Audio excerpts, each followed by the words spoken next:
കരുവന്നൂർ കള്ളപ്പണ ഇടപാട് കേസിൽ പ്രതികളായ സിപിഐഎം നേതാവും വടക്കാഞ്ചേരി നഗരസഭാംഗവുമായ PR അരവിന്ദാക്ഷനും ബാങ്കിലെ മുൻ അക്കൌണ്ടന്റ് CK ജിൽസനും ജാമ്യം. ഹൈക്കോടതിയാണ് രണ്ട് പ്രതികൾക്കും ജാമ്യം നൽകിയത്. രണ്ടുപേർക്കും ജാമ്യം നിഷേധിക്കാൻ മതിയായ കാരണങ്ങളില്ലെന്ന് കോടതി വ്യക്തമാക്കി. 2023 സെപ്റ്റംബർ 27 മുതൽ EDയുടെ കസ്റ്റഡിയിലാണ് ഇരുവരും. ശ്യാം ദേവരാജ് നൽകും വിവരങ്ങൾ. ശ്യാം ദേവരാജ്, ഒരു വർഷത്തിലധികമായി നീളുന്ന കസ്റ്റഡി കാലാവധി, അന്വേഷണത്തിന്റെ പുരോഗതി സംബന്ധിച്ച് കാര്യമായ ഒരു മുന്നോട്ടുപോക്കും കാണാത്ത ഒരു സാഹചര്യം, ഇതെല്ലാം പരിഗണിച്ചുകൊണ്ടാണോ ജാമ്യം നിഷേധിക്കാൻ മതിയായ കാരണങ്ങളില്ല എന്ന നിലപാട് ജസ്റ്റിസ് ഡയസ് എടുത്തത്?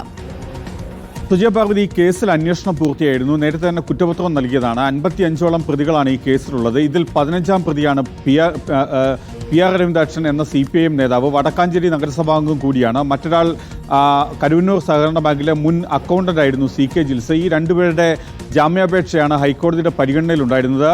ജസ്റ്റിസ് CS ഡയസ് അധ്യക്ഷനായ സിംഗിൾ ബെഞ്ചാണ് രണ്ടുപേർക്കും ജാമ്യം നൽകിയത്. ജാമ്യം നൽകാതിരിക്കാൻ മതിയായ കാരണങ്ങളില്ല എന്നാണ് ജസ്റ്റിസ് CS ഡയസ് നിരീക്ഷിച്ചത്. തുടർന്നാണ് രണ്ടുപേർക്കും ജാമ്യം നൽകിയതും. ഈ കേസിൽ നേരത്തെ 2023 സെപ്റ്റംബർ മാസം 27-ാം തീയതിയാണ് ഇവർ രണ്ടുപേരും കസ്റ്റഡിയിലായത്. ഏതാണ്ട് 200 കോടിയിലധികം രൂപയുടെ കള്ളപ്പണ ഇടപാടാണ് കരുവന്നൂർ സർവീസ് സഹകരണ ബാങ്കുമായി ബന്ധപ്പെട്ട് ഉയർന്നത്. അതിൽ ആരോപണ വിധേയരായത് അല്ലെങ്കിൽ ആരോപണ സ്ഥാനത്തുള്ളത് CPIMന്റെ നേതാക്കളും പ്രാദേശിക നേതൃത്വവും ഒക്കെയാണ്. നേരത്തെ ഒരു വേള അതിന്റെ അന്വേഷണം AC മൊയ്തീനിലേക്ക് വരെ നീളുകയും ചെയ്തു. ഒരു വർഷത്തിലധികമായി രണ്ടുപേരും റിമാൻഡിലായിരുന്നു. അരവിന്ദാക്ഷൻ വടക്കാഞ്ചേരി നഗരസഭാംഗം കൂടിയാണ്.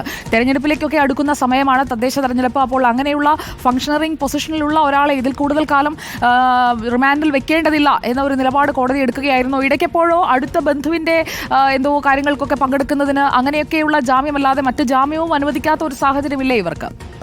സുജയ പാർവതി, കഴിഞ്ഞ ജൂൺ മാസം 10-ാം തീയതി PR അരവിന്ദാക്ഷന് ഇടക്കാല ജാമ്യം നൽകിയിരുന്നു. അത് ഹൈക്കോടതിയാണ് നൽകിയത്. മകളുടെ വിവാഹ ചടങ്ങ് നടത്തുന്നതിന് വേണ്ടിയാണ് 10 ദിവസത്തെ ഇടക്കാല ജാമ്യം അന്ന് ഹൈക്കോടതി നൽകിയിരുന്നത്. നേരത്തെ 2 തവണ ജാമ്യാപേക്ഷ വിചാരണ കോടതിയുടെ കലൂർ PMLA കോടതിയുടെ പരിഗണനയിലുണ്ടായിരുന്നു. പക്ഷേ 2 തവണയും ജാമ്യാപേക്ഷ നിഷേധിക്കുകയാണ് ചെയ്തത്. തുടർന്നാണ് ജാമ്യാപേക്ഷയുമായി PR അരവിന്ദാക്ഷനും CK ജിൽസും ഹൈക്കോടതിയെ സമീപിച്ചത്. ഈ ഘട്ടത്തിലാണ് ഏതാണ്ട് 14 മാസത്തിന് ശേഷമാണ് രണ്ടുപേർക്കും ജാമ്യം ലഭിക്കുന്നതെന്നാണ് പ്രത്യേകത. നേരത്തെ ഈ കേസിൽ ഈ ഘട്ടത്തിൽ ജാമ്യം നൽകാൻ വേണ്ടി നിരീക്ഷിച്ച ഏറ്റവും പ്രധാനപ്പെട്ട കാര്യം, ഡൽഹിയിലെ മുൻ മുഖ്യമന്ത്രിയായിരുന്ന അരവിന്ദ് കെജ്രിവാളിന് നേരത്തെ സുപ്രീം കോടതി സമാനമായ കള്ളപ്പണ ഇടപാട് കേസിൽ ജാമ്യം നൽകിയിരുന്നു. അതിൻ്റെ വ്യവസ്ഥകൾ അല്ലെങ്കിൽ ആ കേസിൻ്റെ വിധിന്യായം ഇവിടെയും ബാധകമാകുമെന്നായിരുന്നു CK ജിൽസിൻ്റെയും PR അരവിന്ദാക്ഷൻ്റെയും അഭിഭാഷകരുടെ വാദം. ആ വാദം കണക്കിലെടുത്ത് അംഗീകരിച്ചാണ് രണ്ടുപേർക്കും ഹൈക്കോടതി സിംഗിൾ ബെഞ്ച് ജാമ്യം നൽകിയത്. രണ്ടുപേർക്കും ഇന്ന് തന്നെ പുറത്തിറങ്ങാനാകും.